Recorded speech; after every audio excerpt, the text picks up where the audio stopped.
জীবনে চলার পথে মেয়েরাই বড় যোদ্ধা। তাদের নিজের বলতে কিছুই নেই, নিজের বাড়িটাও এক সময় পর হয়ে যায়। মেয়েরা মানিয়ে নিতে নিতে আর চলতে চলতেই জীবনের আয়ু ফুরিয়ে যায়। আসসালামু আলাইকুম।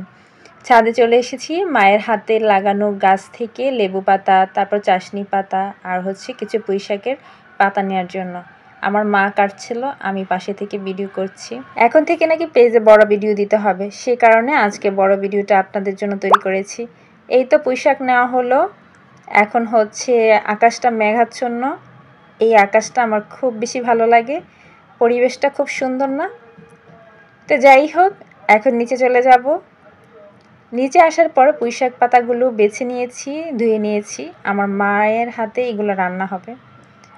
পুঁইশাকগুলো তরতাজা রান্না করেছিল মা, খুব বেশি স্বাদ লেগেছিল। আসলে হাতে লাগানো জিনিসের মজাই আলাদা।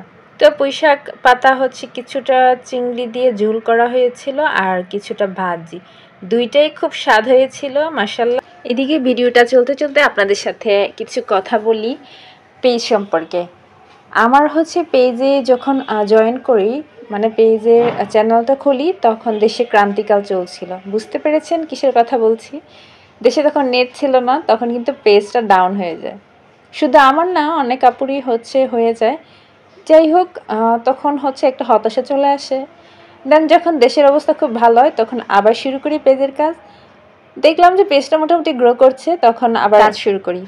এদিকে মাংস কষা দেখতে পাচ্ছেন, এটা আমার কাছে খুব ভালো লাগে। এমন কষা কষা গোস্ত খেতে কিন্তু খুব ভালো লাগে। আমার এই পেজ চালু করার পর আমি দুইটা সমস্যায় ভুগেছি।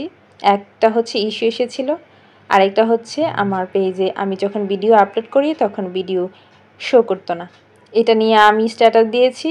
অনেক আপুরা আমাকে অনেক রকম পরামর্শ দিয়েছে, কিন্তু আমি সেটা সমাধান নিজেই পরবর্তীতে করেছি ইউটিউব দেখে।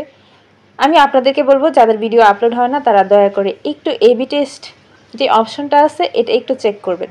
এটা যদি অ্যানাবল করা থাকে তাহলে ভিডিও আপলোড করলে শো করে না। আমি এই ভুলটা করেছি, প্রায় 1 সপ্তাহ আমার ভিডিও আপলোড হওয়ার পরও শো করেনি। যাই হোক, ইউটিউব দেখে আমি আমার এবি টেস্টটা ডিসেবল করে দিয়েছি। এখন আমি ভিডিও আপলোড করলে সাথে সাথেই সেটা আপলোড হয়। এদিকে রান্নার ফাঁকে ফাঁকে কিছু খেতে ইচ্ছে করে ঠান্ডা, তখন ওই দইয়ের কাপটা খেয়ে নিয়েছি। আমি তো দই খুব পছন্দ করি। আমার মতো কে কে আছেন আমার দলে জানাবেন কমেন্ট করে। এদিকে সন্ধ্যার জন্য কিছুটা পাস্তা রান্না করব। তো পাস্তা রান্না করেছি, সাথে একটা নুডলস অ্যাড করেছি, কারণ পাস্তা খুব কম ছিল বাসায়। তো এখন রান্না করতে করতে আমি একটা রিলসও বানিয়ে নিয়েছি। রিলসটা আগে আপলোড করেছিলাম। এদিকে বারান্দা চলে আসলাম বিস্কিট নিয়ে। খুব সুন্দর একটা আবহাওয়া, খুব ভালো লাগছিল বসে খেতে। তো যারা আমার ভিডিওটি পেজ থেকে দেখছেন তারা ফলো করবেন, যারা ইউটিউব চ্যানেল থেকে দেখছেন তারা সাবস্ক্রাইব করবেন। আল্লাহ হাফিজ।